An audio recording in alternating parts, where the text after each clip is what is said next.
ಎಂದ ಬರಹ ಬದಲಿಸಿ ಬ್ರಹ್ಮ. ನೋಡಿ ಚಳ್ಳಕೆರೆ ಬಸ್ ಕೂಡ ಹೋಗ್ತಾ ಇದೆ, ಬೆಂಗಳೂರು ಚಳ್ಳಕೆರೆ ನಾನ್ ಸ್ಟಾಪ್. ನಮ್ಮ ದಯಾನಂದ ಮೂರ್ತಿಗಳ ಮನೆ ಇದು. Outlook magazine sir. ನಾನು ಬೆಂಗಳೂರಲ್ಲಿ ತಾಜ್ ವೆಸ್ಟ್ ಇಂಡೋ ಸೆಕ್ಯೂರಿಟಿ ಕೆಲಸ ಮಾಡಿದಾಗ ಅವತ್ತು ಆ ಬುಕ್ಕಲ್ಲಿ ಬಂದಿರತಕ್ಕಂಥದ್ದು ಇದು. 2010 ಕೃಷಿ ಮಾಡಿದೆ. 2014 ಪ್ರಗತಿಪರ ರೈತ ಪ್ರಶಸ್ತಿ ಬಂತು. ಅಂದರೆ ನಾನು ಕೃಷಿ ಮಾಡಿ ಎಲ್ಲೆಲ್ಲಿ ಅವಮಾನ ಮಾಡಿದ್ರು, ಎಲ್ಲೆಲ್ಲಿ ತಿರಸ್ಕಾರ ಮಾಡಿದ್ರು, ಇವತ್ತು ಅವರೆಲ್ಲ ನನಗೆ ಸನ್ಮಾನ ಮಾಡ್ತಾರಲ್ಲ, ಅದೇ ನಾನು ಮಾಡಿದ ಸಾಧನೆ ಅಂದ್ಕೊಂಡಿದ್ದೀನಿ. ಈ ಮಣ್ಣಿನ ಮಗನಾಗಿದ್ದೀನಲ್ಲ, ಇದೇ ನನಗೆ ಒಂದು ಹೆಮ್ಮೆ.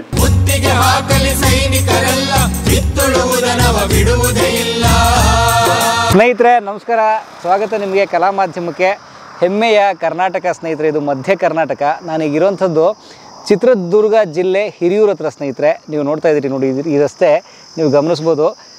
ಹಿರಿಯೂರಿಂದ ಬಳ್ಳಾರಿಗೆ ಹೋಗುವಂಥ ಮುಖ್ಯ ರಸ್ತೆ, ಹೈವೇ ಇದು, ಹಿರಿಯೂರು ಬಳ್ಳಾರಿ ಹೈವೇ ಸ್ನೇಹಿತರೆ. ಹಿರಿಯೂರು ಬಳ್ಳಾರಿಗೂ ಮಧ್ಯದಲ್ಲಿ ಚಳ್ಳಕೆರೆ ಬರುತ್ತೆ. ಚಳ್ಳಕೆರೆ ತಾಲೂಕು ಬಹಳ ಪ್ರಸಿದ್ಧಿ.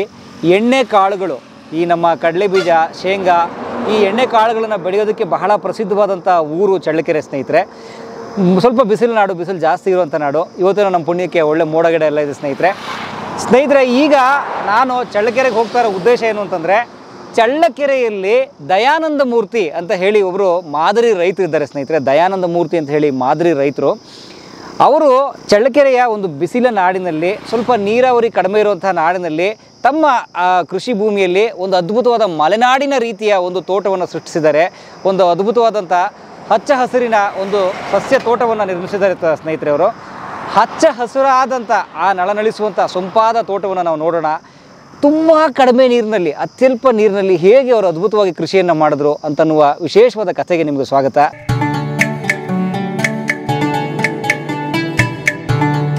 ಸ್ನೇಹಿತರೆ, ನೀವು ಇಲ್ಲಿ ನೋಡ್ತಾ ಇದ್ದೀರಲ್ಲ ನೋಡಿ, ಪೂರ್ತಿ ಕಪ್ಪು ಮಣ್ಣು ಸ್ನೇಹಿತರೆ ಈ ಭಾಗ ಎಲ್ಲ.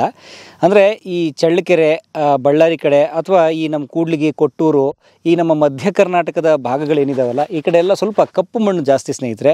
ಇನ್ನು ಮುಂದೆ ಹೋದರೂ ಕೂಡ ಕಪ್ಪು ಮಣ್ಣಿದೆ. ಉತ್ತರ ಕರ್ನಾಟಕ, ಗದಗ, ಧಾರವಾಡ ಭಾಗದಲ್ಲೂ ಕೂಡ ಕಪ್ಪು ಮಣ್ಣು ಜಾಸ್ತಿ. ಇದು ಎಣ್ಣೆ ಕಾಳುಗಳನ್ನು ಬೆಳೆಯೋದಕ್ಕೆ ಬಹಳ ಶ್ರೇಷ್ಠವಾದ ಮಣ್ಣಿದು. ಎರೆ ಮಣ್ಣು ಅಂತ ಕೂಡ ಕರೀತಾರೆ ಇದನ್ನು, ಎರೆ ಮಣ್ಣು ಅಂತ ಕೂಡ. ಸೊ ಆ ಮಣ್ಣು ಸ್ನೇಹಿತರೆ ಇದು. ನೀವು ಗಮನಿಸ್ಬೋದು, ಇದರಲ್ಲಿ ತೋಟ ಮಾಡೋಕ್ಕೆ ಬಹಳ ಕಷ್ಟ ಈ ಮಣ್ಣಲ್ಲಿ. ಯಾಕೆಂದರೆ ನೋಡಿ, ಈ ರೀತಿ ನೋಡಿ, ಇತ್ತೀಚೆಗೆ ನಿನ್ನೆ ನಮ್ಮ ಇವತ್ತು ಮಳೆ ಬಂದಿರಬೇಕು ನೋಡಿ. ಸುಮ್ಮನೆ ಈ ಥರ ಮಳೆ ಬಂದುಬಿಟ್ರೆ ಪೂರ್ತಿ ಕೆಸರಾಗ್ಬಿಡುತ್ತೆ, ಅದು ಪೂರ್ತಿ ಒಂಥರ ರಾಡಿ ಥರ ಆಗಿಬಿಡುತ್ತೆ. ಹಾಗಾಗಿ ಇದು ಸ್ವಲ್ಪ ಕಷ್ಟ ನೋಡಿ. ಎಲ್ಲಿ ನೋಡಿದ್ರು ನೇರವಾಗಿ ಹಾಸದಂತೆ ಇರುವಂತಹ ಭೂಮಿ, ಮಟ್ಟಸವಾದಂತಹ ಭೂಮಿ.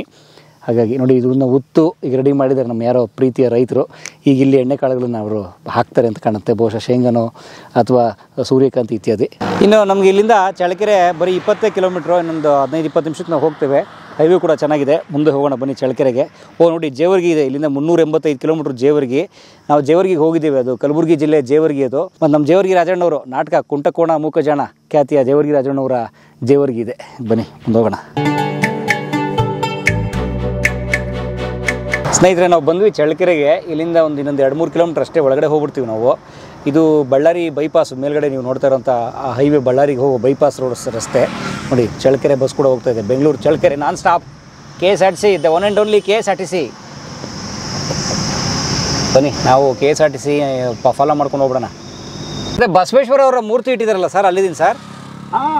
ಸ್ವಲ್ಪ ಮುಂದೆ ಬನ್ನಿ, KSRTC ಬಸ್ ಸ್ಟ್ಯಾಂಡ್ ಹತ್ರ ಮುಂದೆ ನಿಂತಿರುತ್ತೆ. ಬಸ್ ಸ್ಟ್ಯಾಂಡ್ ಹತ್ರ ಬಂದೆ ಸರ್, ಬಂದೆ. ಸ್ನೇಹಿತರೆ, ನಾವು ಬಂದ್ವಿ. ನಮ್ಮ ದಯಾನಂದ ಮೂರ್ತಿ ಅವರು ಇಲ್ಲೇ ಇದ್ದಾರೆ ನೋಡಿ. ನಮ್ಮ ದಯಾನಂದ ಮೂರ್ತಿಗಳು ನೋಡಿ ಹೆಂಗೆ ಸಲ್ಯೂಟ್ ಮಾಡ್ತಾರೆ. ನಾವು ಅವ್ರು ಸಲ್ಯೂಟ್ ಮಾಡ್ಬೇಕು. ಅವರು ಈ ದೇಶದ ಬೆನ್ನೆಲುಬು ಅವರು.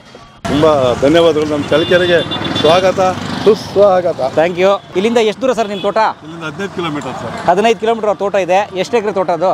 ಎಲ್ಲ ಒಂದು 10 ಎಕರೆ ಮಾಡಿದ್ದೀನಿ. 10 ಎಕರೆ ತೋಟ ಮಾಡಿದ್ದೀರಿ. ನಂದನವನ ನೀವು ನೋಡಿದ್ಮೇಲೆ ಗೊತ್ತಾಗುತ್ತೆ ಸರ್. ಹಾಗಾಗಿ ಹೋಗೋಣ ಅಲ್ಲಿಗೆ. ಆ್ಯಂಡ್ ಸ್ನೇಹಿತರೆ, ಚಳ್ಳಕೆರೆ ಇದೆಯಲ್ಲ ಸ್ನೇಹಿತರೆ, ಬಹಳ ಬಹಳ ಬಹಳ ಪ್ರಾಜ್ಞರಿರುವಂಥ ಊರು, ತುಂಬ ಶ್ರಮಿಕ ಕೃಷಿಕರಿರುವಂಥ ನಾಡು. ಅಷ್ಟು ಮಾತ್ರ ಅಲ್ಲ ಸ್ನೇಹಿತರೆ, ಚಳ್ಳಕೆರೆ ಹತ್ರ ತಳುಕು ಅಂತ ಒಂದು ಗ್ರಾಮ ಬರುತ್ತೆ. ತಳುಕು ಅಂತ ನೀವು ಕೇಳಿತೀರಿ. ನಮ್ಮ ತಸು ಶಾಮರಾಯರು ಅವರೆಲ್ಲ ದೊಡ್ಡ ದೊಡ್ಡ ಸಾಹಿತಿಗಳು. ಆಮೇಲೆ ನಮ್ಮ ಇವರು ತರಾಸೂರು, ತಾರಾ ಸುಬ್ರಾಯರು. ತಾರಾ ಸುಬ್ರಾಯರು ತಾಯಿ ಇದೆಯಲ್ಲ, ವಿಚ್ ಇಸ್ ನಥಿಂಗ್ ಬಟ್ ತಳುಕು ಸ್ನೇಹಿತರೆ. ಅಂದರೆ ತಳುಕು ಅಂತ ಅವರ ಮೂಲ ಇದೇ ಗ್ರಾಮದವರು ಸ್ನೇಹಿತರೆ, ತಳುಕುನವರು. ಅಂದರೆ ಈ ಚಳ್ಳಕೆರೆ ಭಾಗದವರು, ಇಲ್ಲೆಲ್ಲ ಓಡಾಡಿದವರು ನಮ್ಮ ತರಾಸವರು. ದುರ್ಗಾಸ್ತಮಾನ ಬರೋಂಥ ಬಹಳ ದೊಡ್ಡ ಲೇಖಕರು.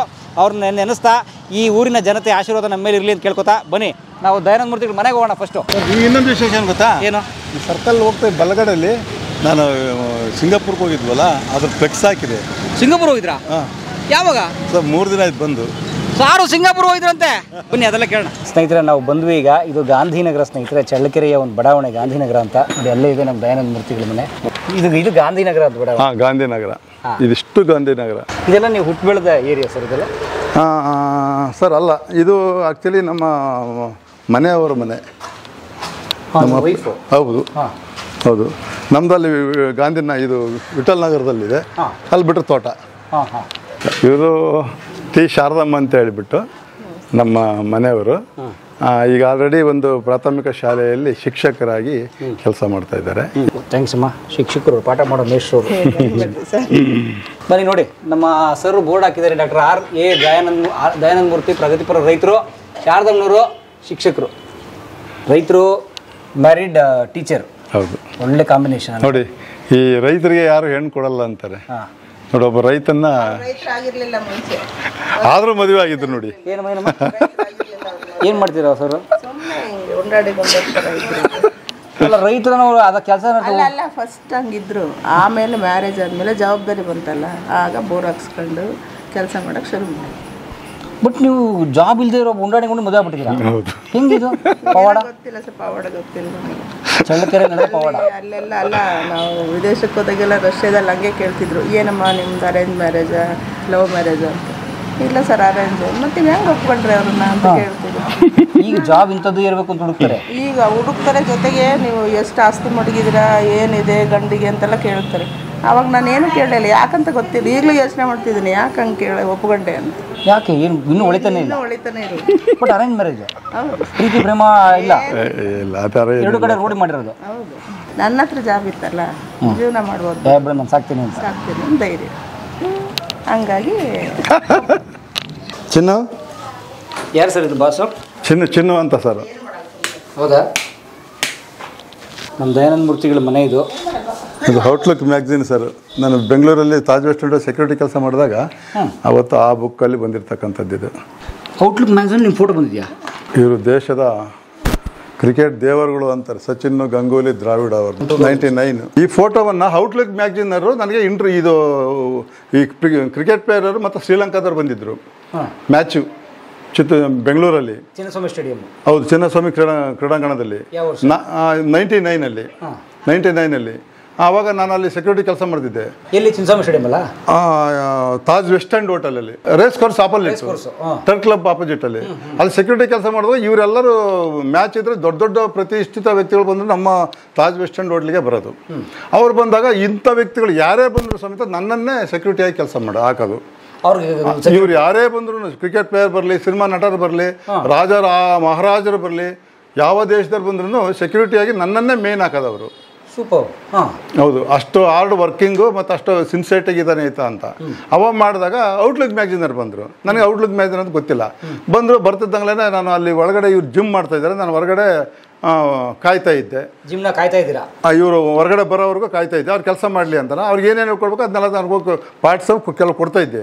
ಅದು ಮುಗಿಸಿ ಹೊರಗಡೆ ಯಾರನ್ನ ಬರಬಾರ್ದು, ಒಳಗಡೆ ಹೋಗ್ಬಾರ್ದಲ್ವ, ಇವ್ರಿಗೆ ಡಿಸ್ಟರ್ಬ್ ಆಗುತ್ತೆ ಅಂತೇಳಿ ಇವ್ರು ಬಂದ ಮೇಲೆ ಬೇರೆ ಗೆಸ್ಟ್ ಒಳಗಡೆ ಹೋಗ್ಬೋದು, ಆ ರೀತಿ ವೆಯ್ಟ್ ಮಾಡ್ತಿದ್ದೆ. ಅವ್ರು ಬಂದುಬಿಟ್ರು ಬಂದುಬಿಟ್ಟು ಸರ್ ಇವ್ರನ್ನ ನಾನು ಫೋಟೋ ತೆಗಿಬೇಕು, ಹಾಗೆ ಮಾಡ್ಬೇಕು, ಈಗ ಮಾಡ್ಬೇಕು ಅಂತ ಮಾಧ್ಯಮದಲ್ಲಿ ಇದು ಮಾಡಿದರು. ನಾನು ಅವ್ರಿಗೊಂದು ಮಾತು ಹೇಳಿದೆ, ಸರ್ ಈಗ ಬಂದು ಒಂದು 10 ನಿಮಿಷ ಆಗಿದೆ, ಸಚಿನ್ ಅವರು, ಗಂಗೂಲಿ ಅವರು, ದ್ರಾವಿಡ್ ಅವರು ಅಲ್ಲಿ ವರ್ಕೌಟ್ ಮಾಡ್ತಿದ್ದಾರೆ, ಈಗ ಡಿಸ್ಟರ್ಬ್ ಮಾಡಬೇಡಿ, ಇದು ಮುಗಿಸ್ಕೊಂಡು ಬಂದ ಮೇಲೆ ನಾನೇ ಅವ್ರನ್ನ ಹೋಗಿ ಪರ್ಮಿಷನ್ ಕೇಳ್ತೀನಿ, ಪರ್ಮಿಷನ್ ಕೇಳಿಬಿಟ್ಟು ನಿಮಗೆ ಒಂದು 10 ನಿಮಿಷ ಅವಕಾಶ ಮಾಡಿಕೊಡ್ತೀನಿ ಬೇಕಾದ್ರೆ ಅಂತಂದೆ. ಇಲ್ಲ ನಾವು ಹೋಗ್ಬೇಕು ಅಂತ ನುಗ್ಗಿದ್ರು. ನಾನು ತಡೆದೆ. ಅವ್ರು ಎಷ್ಟು ಹೇಳಿದ್ರು ಕೇಳಲಿಲ್ಲ. ಸರ್ ಸಾರಿ ಸರ್, ನನ್ನ ಕೆಲಸ ಹೋಗುತ್ತೆ, ನೀವು ಒಳ್ಳೆಯರೇ ಇರ್ಬೋದು, ಇದು ನನ್ನ ಡ್ಯೂಟಿ, ನನ್ನ ಕೆಲಸ ಹೋಗುತ್ತೆ, ದಯವಿಟ್ಟು ಈ ಥರ ಮಾಡಬೇಡಿ ಸರ್. ಈಗ ಗೊತ್ತಾದರೂ ಕೂಡ ಅಲ್ಲಿವರೆಗೂ ನೀನು ಹೆಂಗೆ ಬಿಟ್ಕೊಂಡು ಅಂತ ಗಲಾಟೆ ಮಾಡ್ತಾರೆ ಅಂತ ಹೇಳಿದೆ. ಅವರು ಹಂಗಲ್ಲ ತೆಗೆದು 500 ರೂಪಾಯಿ ನೋಟ್ ಕೊಡೋಕೆ ಬಂದರು. ಸರ್ ನಾನು ದುಡ್ಡಿದವನಲ್ಲ, ನೀವು ಆ ಥರ ತಿಳ್ಕೊಬೇಡಿ, ದಯವಿಟ್ಟು ನಿಮಗೆ ಭಾಳ ಗೌರವ ಕೊಡ್ತಾಯಿದ್ದೀನಿ, ಮಾಧ್ಯಮದ ನೀವು, ನಾನೊಬ್ಬ ಗ್ರಾಜ್ಯುಯೇಟ್ ಇದ್ದೀನಿ, ಬೇಡ ಅಂತ ಕೇಳಿದೆ. ಅವರು ಆಗ ಈಗ ಅಂತ ನುಗ್ಗಕ್ಕೆ ಹೋಗ್ಬಿಟ್ಟು ನಾನೇ ಮಾಡಿದೆ, ಹಿಡ್ಕೊಂಡು ತಡೆದ, ಏನು ಮಾಡಿದೆ ಕೇಳಿಲ್ಲ, ತಲೆ ಕೆಟ್ಟು ಹೋಗ್ಬಿಡ್ತು. ಕೊನೆಗೆ ಈ ಥರ ಒಂದು ಕ್ಯಾಮ್ರಾ, ದೊಡ್ಡ ಕ್ಯಾಮ್ರಾ ವೀಡಿಯೋ ಇಟ್ಕೊಂಡ್ರೆ ಅವ್ರನ್ನ ಸಮೇತ ಬಾಯಿಸ್ಕೊಂಡು ಸೀದಾ ಸುಮಾರು ಒಂದು 150 ಮೀಟ್ರು ಗೇಟ್ ಇತ್ತು, ಅಲ್ಲಿವರೆಗೂ ತಾವು ಹೊರಗೆ ಹಾಕದೆ ಬಂದುಬಿಟ್ಟೆ ನಾನು, ಗೇಟ್ ಹಾಕಿ ಮತ್ತೆ ಒಳಗಡೆ ಬರಬೇಡ್ರಿ ನೀವು ಅಂತ. ಮತ್ತು ಅಲ್ಲಿಂದ ಮತ್ತೆ ಬಂದರು. ನನಗೆ ಇಲ್ಲಿ ಯಾರೂ ಇಲ್ವಲ್ಲ, ಮತ್ತು ಬೇರೆ ಯಾರು ನುಗ್ಗಿಬಿಟ್ರೆ ತಿರ್ಗಿ ಬಂದೆ ನಾನು, ಬಂದು ಇದು ಮಾಡಿ ತಿರ್ಗಿ ಬಂದರು. ನನಗೆ ಸರ್ ಐ ಆಮ್ ಸಾರಿ ಅಂತ ರಿಕ್ವೆಸ್ಟ್ ಮಾಡ್ಕೊಂಡ್ರು ಔಟ್ಲುಕ್ ಮ್ಯಾಗ್ಝಿನರು. ರಿಕ್ವೆಸ್ಟ್ ಮಾಡ್ಕೊಂಡು ನಿಮ್ದು ಯಾವ್ದು ಔಟ್ಲುಕ್ ಮ್ಯಾಗ್ಝಿನ್, ಆಯ್ತು ಇರಿ ಸರ್ ಅಂತೆ. ಓಕೆ ಸರ್, ನೀವು ಹೇಳೋವರು ಕಾಯ್ತೀವಿ ಅಂದರು. ಅವ್ರು ಕಾತ್ಕೊಂಡು ಕೂತ್ಕೊಂಡ್ರು. ಅವ್ರು ಇನ್ನೇನು ಹೊರಗಡೆ ಬರೋ ಟೈಮು ಒಳಗಡೆ ಹೋದೆ. ನಾನು ಸಚಿನ್, ಗಂಗೂಲಿ, ದ್ರಾವಿಡ್ ಅವರಿದ್ದರು. ಸರ್ ಎಕ್ಸ್ಕ್ಯೂಸ್ ಮಿ ಸರ್ ಅಂದೆ. ಎಸ್ ಅಂತಂದ್ರೆ Outlook magazine reporters is coming this please allow me 2 minutes 5 minutes ಅಂದೆ. ಓಕೆ ಇವು ಅಲೋ ಮಿ ಅಂದರು. ಹಂಗಂತಿದ್ದಾಗಲೇ ಎಸ್ ಸರ್ ಅಂತೇಳಿ ಅವಾಗ ಮಾಧ್ಯಮದವ್ರಿಗೆ ನಾನೇನು ಮಾಡಿದೆ, ಸರ್ ಬನ್ನಿ ಅವ್ರು ಕರೆದಿದ್ದಾರೆ ಅಂತ ಹೇಳಿದೆ. ಆವಾಗ ಒಳಗಡೆ ಬಿಟ್ಟೆ. ಆವಾಗ ಅವ್ರನ್ನೆಲ್ಲ ಇಂಟ್ರ್ಯೂ ಮಾಡಿದ್ರು. ಇಂಟ್ರ್ಯೂ ಎಲ್ಲ ಮಾಡಿದ್ಮೇಲೆ ದಯಮಾಡಿ ನಿಮ್ಮಂಥ ಅಧಿಕಾರಿ ನಮಗೆ ಬೇಕು ಸರ್ ಬರ್ರಿ ಅಂತೇಳಿ ಅವ್ರ ಮಧ್ಯದಲ್ಲಿ ನಾನು ನಿಲ್ಲಿಸ್ಬಿಟ್ಟು ಒಂದು ಫೋಟೋ ತಗೊಂಡ್ರು. ಆ ಫೋಟೋ ತೆಗೆದು ಈ ಫೋಟೋ ಇದರಲ್ಲಿ ಹಾಕಿ ಬಂತು. ಇದನ್ನು ನನಗೆ ಗೊತ್ತಿಲ್ಲ, ಬಂದು 15 ದಿನ ಆಗಿದೆ. ಫಾರಿನ್ನಿಂದ ಅಮೇರಿಕದಿಂದ ಗೆಸ್ಟ್ ಬಂದಿದ್ದಾರೆ ಹೋಟೆಲ್ಗೆ. ನಾನು ಆವಾಗ ಚಳ್ಳಕೆರೆ ಬಂದುಬಿಟ್ಟೆ, ರಜಾಗಿ ಬಂದುಬಿಟ್ಟಿದ್ದೀನಿ. ಊರಿಗೆ ಬಂದುಬಿಟ್ಟಿದ್ದೀನಿ. ಊರಿಗೆ ಬಂದು 3 ದಿನ ಮತ್ತೆ ನಾನು ಹೋದೆ. ಹೋಗಿ ಡ್ಯೂಟಿ ಮಾಡಿ ಮಧ್ಯಾಹ್ನ ಡ್ಯೂಟಿ ಮಾಡ್ಕೊಂಡು ಇದು ಡ್ಯೂಟಿ ಮಾಡ್ತಾಯಿದ್ದೀನಿ. ಒಬ್ಬ ಸ್ವಿಮ್ಮಿಂಗ್ ಪೂಲಿಂದ ಒಬ್ಬ ಗೆಸ್ಟ್ ಬಂದರು ಫಾರಿನರ್ಸು. ನಾನು ನೋಡ್ತಿದ್ದಂಗೆ ಯು ಗುಡ್ ಆಫ್ಟರ್ನೂನ್ ಅಂದರು. Okay very good afternoon sir ಅಂದೆ. ಹಂಗಂತಿದ್ರು 1 second ಅಂತ ಹಿಂಗೆ ತೆಗೆದ ಒಂದು ಆ ಸ್ಲಿಪ್ ಸೀಟು ಆ ಬುಕ್ ಏರೋಪ್ಲೇನಲ್ಲಿ ಬಿಸಾಡಿದ್ರಂತೆ. ಈ ಸೀಟ್ ಒಂದು ಹರ್ಕೊಂಬಂದು ಓಪನ್ ಮಾಡಿ ನನಗೆ ಕೊಟ್ಬಿಟ್ರು. ಜೋಬಲ್ಲಿ ಇಟ್ಕೊಂಡೇ ಇಟ್ಟಿದ್ದಾರೆ. 3 ದಿನ ಕಾದಿದ್ದಾರೆ ನನಗೆ. ನಾನು ಇಲ್ಲಿ ರಜೆ ಬಂದಿದ್ದೀನಿ. ಅವಾಗ ಅದನ್ನು ತೆಗೆದು ತೋರಿಸಿದಂಗಲೇ ನನಗೊಂಥರ ಆಶ್ಚರ್ಯ ಆಗಿಬಿಡ್ತು. ಏನಪ್ಪ ಇದು ಅವ್ರ ಪ್ಲೇಯರ್ ಜೊತೆಗೆ ಈ ಬುಕ್ಕಲ್ಲಿ ನಾನು ಇಂಗ್ಲೀಷ್ ಮ್ಯಾಗ್ಝಿನ್ ಅದರಲ್ಲೂ ಹಬ್ಬ ಅಂತಂದು ಅವ್ರಿಗೆ ಎಷ್ಟು ಥ್ಯಾಂಕ್ಸ್ ಹೇಳೋದಿರ್ದು. ಅಷ್ಟು ಥ್ಯಾಂಕ್ಸ್ ಹೇಳಿ ತಕ್ಷಣಕ್ಕೆ ನಮ್ಮ 5 star ಹೋಟ್ಲಲ್ಲಿ ಈ ಲೈಬ್ರರಿ ಸುರೇಶ್ ಬನ್ನಿ ಲೈಬ್ರರಿ ಎಲ್ಲ ಕಂಪ್ಲೀಟ್ ಬುಕ್ ಶಾಪ್ಗಳೆಲ್ಲ ಇದ್ದಾವೆ. ಒಂದು 20 ಬುಕ್ಗಳನ್ನು ಆವಾಗಲೇ ನಾನು ಬುಕ್ ಮಾಡ್ಕೊಂಬಿಟ್ಟೆ ನನ್ನ ಸ್ಯಾಲ್ರಿಯಲ್ಲಿ. ಆ ಬುಕ್ ಮಾಡ್ಕೊಂಡು ನನ್ನನ್ನು ಓದಿಸಿದವರು ಗುರುಗಳು ನನಗೆ ಆತ್ಮೀಯ ಸ್ನೇಹಿತರುಗಳಿಗೆ ಎಲ್ಲರಿಗೂ ಪೋಸ್ಟ್ ಮಾಡಿಬಿಟ್ಟೆ. ಆ ಬುಕ್ಗಳು ನಾನು ಕಳಿಸ್ಬಿಟ್ಟೆ. ಒಂದು 2-3 ಬುಕ್ ನಾನು ಉಳಿಸ್ಕೊಂಡೆ. ಈಗಲೂ ನಾನು ಅದನ್ನು ಕಾಪಾಡ್ಕೊಂಡಿದ್ದೀನಿ. Great, very nice. Dayananda Murthy sir, thank you sir. ಯಾವ ಡೇಟ್ ಹೇಳ್ತೀನಿ ಕರೆಕ್ಟಾಗಿ ಹೇಳ್ತೀನಿ ನೋಡಿ. April 6, 1998. 98 ಏಪ್ರಿಲ್ ಸ್ನೇಹಿತರೆ. ಕರೆಕ್ಟಾಗಿ ಇವತ್ತಿಗೆ ಈ ಕಡೆ 25, ಆ ಕಡೆ 2 ವರ್ಷ. 27 ವರ್ಷದ ಹಿಂದೆ ಇವರ ಕರ್ತವ್ಯ ಪ್ರಜ್ಞೆ, ಇವರ ಯಾವುದೇ ಆಮಿಷಕ್ಕೂ ಬಲಿಯಾಗದ ಕರ್ತವ್ಯ ಪ್ರಜ್ಞೆಯನ್ನು ಮೆಚ್ಚಿ ಔಟ್ಲುಕ್ ಮ್ಯಾಗ್ಝಿನ್ ಅವರೇ ಕರೆಸಿ ನೋಡಿ. ಒಂದು ಕಡೆ ದ್ರಾವಿಡ್ ಸರು, ಸಚಿನ್ ಅವರು, ಗಂಗೂಲಿ 3 ಜನ ದಿಗ್ಗಜರು ಇಡೀ ನಮ್ಮ ವಿಶ್ವ ಕ್ರಿಕೆಟ್ ರಂಗ ಕಂಡ ದಿಗ್ಗಜರ ಮಧ್ಯೆ ನಿಲ್ಲಿಸಿ ಫೋಟೋ ತೆಗೆದಿದ್ದಾರೆ ನೋಡಿ. ಬಟ್ ಸಚಿನ್ ಅವ್ರ ಎಕ್ಸ್ಪ್ರೆಷನ್ ನೋಡಿ ಎಷ್ಟು ಚೆನ್ನಾಗಿದೆ. ಹಿಂಗೆ ಹೌದು ಸರ್, ಅದೊಂದು ಕತೆ ಇದೆ. ಆತ ಇಂಟ್ರ್ಯೂ ಮಾಡ್ತಾವನೆ, ನಿಮ್ಮ ಅಭಿಪ್ರಾಯ ಔಟ್ಲುಕ್ ಮ್ಯಾಗ್ಝಿನರು. ನಾನು ಏನು ಹೇಳ್ತಾ ಇದ್ದೀನಿ, ಸುಮ್ಮನೆ ನಿಂತ್ಕೊಂಡು ಆಗಲೆಲ್ಲ ಆ್ಯಕ್ಚುಲಿ ನಾನು ಅದನ್ನ ಹೇಳಬೇಕಾಗತ್ತೆ. ಯಾಕಂದ್ರೆ ಇವತ್ತು ದೇಶ ನೋಡುತ್ತೆ. ಆಗಲೆಲ್ಲ ನಿಂತ್ಕೊಂಡು ಈಗ ಆಗಲೆಲ್ಲ ಹಿಂಗೆ ಕುಂಡಿ ಜಿಗುಟಾನ ಯಾರು ಸಚಿನ್ ಅವರು. ನಾನೇ ಮಾಡಿದ್ ನೋಡ್ತಿದ್ದೆ, ನಗ್ತಿದ್ದೆ, ಮತ್ತೆ ಅವ್ರಿಗೆ ಆನ್ಸರ್ ಕೊಡ್ತಿದ್ದೆ. ತಿರ್ಗಾ ಹಿಂಗೆ ಮಾಡೋರು. ನನಗೆ ನಾನೊಬ್ಬ ಆಫೀಸರ್, ನಾನೊಬ್ಬ ಸೆಕ್ಯೂರಿಟಿ ವಾಚ್ಮ್ಯಾನ್ ಆಗಿದ್ರು ಕೂಡ ನನ್ನ ಡ್ಯೂಟಿ ನನಗೆ ದೊಡ್ಡದು. ನಾನೇ ಮಾಡಿ 2 ಸರಿ ಹೆಂಗೆ ಮಾಡಿದ್ರೆ 3 ಸರಿ ನನಗೆ ಸ್ವಲ್ಪ ಕೋಪ ಜಾಸ್ತಿ ನನಗೆ. ನಾನೇ ಮಾಡಿದೆ ತಿರುಗಿಬಿಟ್ಟು what is this Sachin please ಬಿಟ್ಟು ಸೈಲೆಂಟ್ ಬಿ ಅಂದೆ. ವಾ ಅಂದ. ಅಂತಿದ್ದಾಗಲೇ ಆ ಫೋಟೋ ಅವರು ಪತ್ರಿಕೆ ತಗೊಂಡು ಅದೇ ಫೋಟೋ ಹಾಕಿದ್ದಾರೆ. ಇದು ಸರ್ ಕತೆ ಇದು 100% ಕತೆ ಇದು ನೋಡಿ. ದ್ರಾವಿಡ್ ಅವರು ಮತ್ತು ಗಂಗೂಲಿ ಅವರು ಸೀರಿಯಸ್ ಆಗಿದ್ರೆ, ನಮ್ಮ ಸಚಿನ್ ಅವರು ನೋಡಿ ಎಷ್ಟು ಅವರು ಒಂಥರ ಕ್ಯಾಶುವಲ್ ಆಗಿ ಒಂಥರ ಹ್ಯೂಮರಸ್ ಆಗಿ ಅವರು ರಿಯಾಕ್ಷನ್ ಕೊಡ್ತಿದ್ದಾರೆ. ಒಳ್ಳೆ title, guarding the national treasury. Guarding the national players ಹಾಕಲಿಲ್ಲ ಅವರು, ಗಾರ್ಡಿಂಗ್ ದ ನ್ಯಾಷನಲ್ ಟ್ರೆಷರಿ ಅಂದ್ರೆ ರಾಷ್ಟ್ರೀಯ ಸಂಪತ್ತನ್ನು ರಕ್ಷಣೆ ಮಾಡ್ತಿರೋರು ಅವರು. ಹೌದು. ಬೇಸಿಕ್ಲಿ ನೀವು ಒಬ್ಬ ಸೆಕ್ಯೂರಿಟಿ ಗಾರ್ಡ್ ಆಗಿದ್ರಿ. ನೋ, ನಮ್ಮ ಮೇಡಮ್ ಹೇಳ್ತಿದ್ರು, ನಾನೊಬ್ಬ ಇಲ್ಲಿ ನಮ್ಮ ಹೇಳ್ದೆ ಸುಮ್ಮನೆ ಓಡಾಡ್ಕೊಂಡು ಉಂಡ್ಕೊಂಡಿದ್ದೆ. ನಾನು ಎಲ್ಲ ಒಂದು ಕಡೆ ಬೇಜಾರಾಗಿ ನಿನಗೆ ಯಾವುದು ಸೂಟಬಲ್ ಇಲ್ಲ, ನಿನ್ನ ಯೋಗ್ಯತೆಗೆ ಅದೇ ಸರಿ ಹೋಗಿ ಸೆಕ್ಯೂರಿಟಿ ಕೆಲಸನ ಮಾಡೋಂತ ನನ್ನ ಮನೆತಲ್ಲಿ ಬಂದಿತ್ತು. ಅದಕ್ಕೋಗಿ ಅದನ್ನು ಮಾಡಿದೆ. ಅದು ನನ್ನ ಜೀವನಕ್ಕಂತೇನಲ್ಲ, ಆಲ್ರೆಡಿ ಮೇಡಮ್ ಅವ್ರ ಟೀಚರು. ಅದು ನನಗೆ ಮನಸ್ಸಿನ ನೋವು, ಏನು ಕೆಲಸ ಇಲ್ಲ, ಕಾರ್ಯ ಇಲ್ಲ, ವೇಸ್ಟ್ ಬಾಡಿ ಅಲ್ಲ. ನಾನು ಏನು ಮಾಡೋಣ, ಆಯ್ತು ಅದು ವಾಚ್ಮ್ಯಾನ ಕೆಲಸ ಮಾಡೋಣ ಅಂತೇಳಿ ಅದಕ್ಕೆ ಹೋದೆ. ಅದು ಇವತ್ತು ವಾಚ್ಮ್ಯಾನ್ ಕೆಲಸ ಇವತ್ತು ದೇಶ ವಿದೇಶ ನೋಡುವ ಹಾಗೆ, ಪ್ರಶಸ್ತಿ ಬರುವ ಹಾಗೆ, ಕೊನೆಗೆ ಎಚ್ ಆರ್ ರಂಗನಾಥ್ ಅವರು ನಮಗೆ ಪಬ್ಲಿಕ್ ಹೀರೋ ಮಾಡುವ ಹಾಗೆ, ಇವತ್ತು ಮಾಧ್ಯಮಗಳಲ್ಲೂ ಕೂಡ 100 ಮಾಧ್ಯಮಗಳಲ್ಲಿ ಬರುವ ಹಾಗೆ, ಅದರಲ್ಲೂ ಇವಾಗ ಅಂತಿಮವಾಗಿ 16/5/2025 ಶುಕ್ರವಾರದಂದು ಕಲಾ ಮಾಧ್ಯಮದಲ್ಲೂ ಬರುವ ಹಾಗೆ ಮಾಡಿರ್ತಕ್ಕಂಥವ್ರು ಆ ಪ್ರತಿಭೆಗಳು. ಅವ್ರಿಗೆ ನನ್ನ ಧನ್ಯವಾದಗಳು ಅವರಿಗೆ. ಕೃಷಿಕರಾಗಿ ಎಷ್ಟು ವರ್ಷ ಆಯಿತು ಸರ್? ಕೃಷಿಕರಾಗಿ 2010ರಿಂದ ಶುರು ಮಾಡ್ಕೊಂಡೆ. 5 ಸ್ಟಾರ್ ಹೋಟ್ಲಲ್ಲಿ 2009ರಲ್ಲಿ 5 ಸ್ಟಾರ್ ಹೋಟ್ಲಿಗೆ ಇದ್ದೆ. ರಾಹುಲ್ ದ್ರಾವಿಡ್ ಅವ್ರು ಮದುವೆ ಮಾಡಿದೆ. ಅವ್ರು ಆ್ಯಕ್ಚುಲಿ ಬಾಂಬೆಯಲ್ಲಿ ಆಗಿದ್ದು. ರಾಹುಲ್ ದ್ರಾವಿಡ್ ನನಗೆ ತುಂಬ ಆತ್ಮೀಯರು. ನನಗೆ ಪ್ರತಿ ಸಾರಿ ಬಂದಂಗೆಲ್ಲ ಇವರೆಲ್ಲ ಟಿಕೆಟ್ ಕೊಡ್ತಿರ್ತಾರೆ ಕ್ರಿಕೆಟ್ ನೋಡು ಅಂತ. ಹಂಗೆಲ್ಲ ಸಾಕಷ್ಟು ಅದು ಕತೆ ಭಾಳ ಇದೆ ನಂದು. ಅವರು ಬಂದಾಗ ಅವ್ರದ್ದು ಮದುವೆ ಆಯಿತು. ಅಲ್ಲಿ ಮುಗಿಸಿ ರಿಸೆಪ್ಷನ್ ಇಲ್ಲಿ ಇಟ್ಕೊಂಡಾಗ ನನಗೆ ಮೇನ್ ಸೆಕ್ಯೂರಿಟಿ. ಅವತ್ತು ಗಂಗೂಲಿ ಅವರು ಬಂದರು, ನಮ್ಮ ಯಾರು ಅನಿಲ್ ಕುಂಬ್ಳೆ ಅವರು ಕೂಡ ಬಂದರು, ಅವ್ರಿಗೆಲ್ಲರೂ ಶ್ರೀನಾಥ್ ಸರ್ ಅವರು ಬಂದರು. ಎಲ್ಲರೂ ಸಾಕಷ್ಟೆಲ್ಲ ಮಾಡಿದೆ. ಮಾಡಿದಾಗ ಅದು ಮುಗಿಸ್ಕೊಂಡು ತಿರುಗಿ ಮಾರನೇ ದಿನದಲ್ಲಿ ನನಗೆ ಮೇಡಮ್ ಅವ್ರ ತಂದೆ ತಾಯಿ ತುಂಬ ಏಜು. ತುಂಬ ಅನಾರೋಗ್ಯ ಕೂಡ ಒಂದು ಅದಕ್ಕೆ ಇಲ್ಲಿ ನೋಡ್ಕೊಳ್ಳೋರು ಯಾರು ಇಲ್ಲ, ಅವ್ರು ಡ್ಯೂಟಿ ಬಿಟ್ಟರೆ ಇವ್ರು ನೋಡ್ಕೊಳ್ಳೋರು ಯಾರು ಅಂತೇಳಿ 99ರಲ್ಲಿ ಬಿಟ್ಟು ಬಂದೆ ನಾನೇನು ಮಾಡಿದೆ, ಸ್ವಲ್ಪ ಹೀಗೆ ಸೋಷಿಯಲ್ ವರ್ಕ್ ಮಾಡಿದೆ, ಸಾಮಾಜಿಕ ಕೆಲಸ ಮಾಡಿದೆ. ಈ ಕೆಲಸ ಮಾಡ್ತಾ ಒಂದು 5-6 ವರ್ಷ ಟೈಮ್ ವೇಸ್ಟ್ ಆಯಿತು.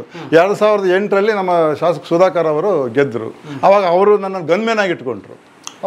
ನೀನು 5 ಸ್ಟಾರ್ ಹೋಟ್ಲಲ್ಲಿ ಕೆಲಸ ಮಾಡ್ರೆ ನೀನು ಚೆನ್ನಾಗಿರ್ತೀಯ ಅಂತೇಳಿ, ವೆಯ್ಟ್ ಇದೆ ಅಂತೇಳಿ ಗನ್ಮೇನ್ ಇಟ್ಕೊಂಡ್ರು.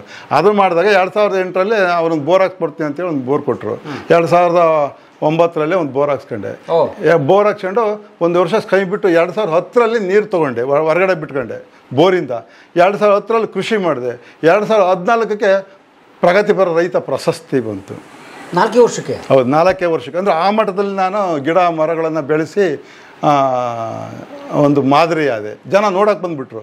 ಇಲ್ಲ ಇನ್ನು ಈ ಹುಡುಗ ಇಲ್ಲಿ ರಾಜಕೀಯ ಮಾಡ್ತಾ ಇದ್ದ, ಅದು ಹೆಂಗೆ ಮಾಡಿಬಿಟ್ಟು ಅನ್ನಂಗಾಯಿತು. ಆ ಪತ್ರಿಕಾ ಮಾಧ್ಯಮದವರಿಗೆ ನಾನು ಸಲ್ಯೂಟ್ ಹೊಡಿಲೇಬೇಕು. ನಮ್ಮ ಚಳ್ಳಕೆರೆ ಪತ್ರಿಕಾ ಮಾಧ್ಯಮದವ್ರಿಗೂ, ಚಿತ್ರದುರ್ಗ ಪತ್ರಿಕಾ ಮಾಧ್ಯಮದವ್ರಿಗೂ ನಿಜಕ್ಕೂ ನಾನು ಸಲ್ಯೂಟ್ ಹೊಡಿಬೇಕು. ಅಷ್ಟೊತ್ತಿಗಾಲ ಅವರು ಅವ್ರಿಗೆ ನಾನು ಕೇಳ್ತಾಯಿದ್ರು, ನಾನು ಹೇಳ್ತಿರಲಿಲ್ಲ. ಸುಮ್ಮನೆ ತೋಟಕ್ಕೆ ಹೋಗ್ತೀನಿ, ಕಪ್ಳಿಗೆ ಹೋಗ್ತೀನಿ ಅಂತ ಇದ್ದೆ. ಹಾಗಂದಾಗ ಕೊನೆ ಒಂದು ಸತಿ ಹುಡುಕೊಂಡು ಬಂದೇ ಬಿಟ್ರು.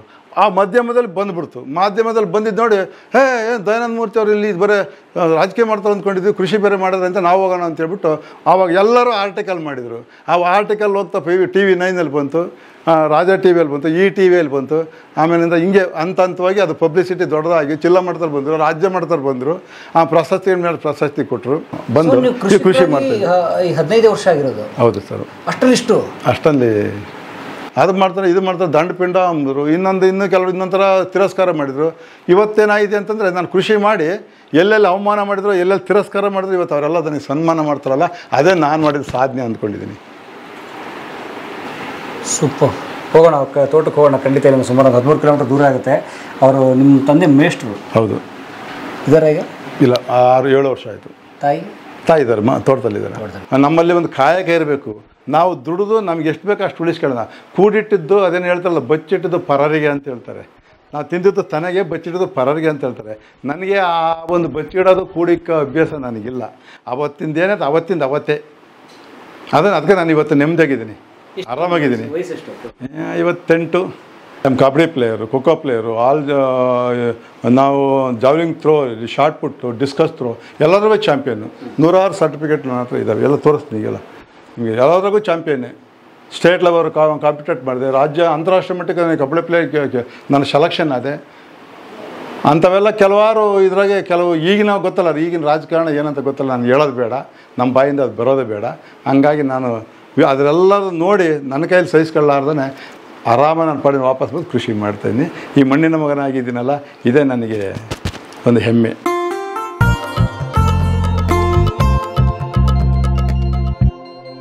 ಕಲಾ ಮಾಧ್ಯಮದ ಎಲ್ಲ ಎಪಿಸೋಡುಗಳು ನಿಮಗೆ ಸಿಗಬೇಕು ಅಂತಂದ್ರೆ ಕಲಾ ಮಾಧ್ಯಮ ಯೂಟ್ಯೂಬ್ ಚಾನೆಲ್ನ ಸಬ್ಸ್ಕ್ರೈಬ್ ಮಾಡಿ, ಬೆಲ್ ಐಕಾನ್ನ ಕ್ಲಿಕ್ ಮಾಡಿ, ತಪ್ಪದೇ ಮಾಡಿ. ಈ ವಿಡಿಯೋ ನೋಡಿದ್ದಕ್ಕೆ ನಿಮಗೆ ತುಂಬ ಧನ್ಯವಾದಗಳು. ಪುಸ್ತಕಗಳನ್ನು ಓದು ಮನಸ್ಸನ್ನು ಅರಳಿಸುತ್ತೆ, ಬುದ್ಧಿಯನ್ನು ಚುರುಕು ಮಾಡುತ್ತೆ, ಕಾಣದ ಹೊಸಲೋಕವನ್ನು ಪರಿಚಯಿಸುತ್ತೆ. ಹಾಗಾಗಿ ಓದುವ ಸಂಸ್ಕೃತಿ ಹೆಚ್ಚಾಗ್ಲಿ. ಧನ್ಯವಾದ.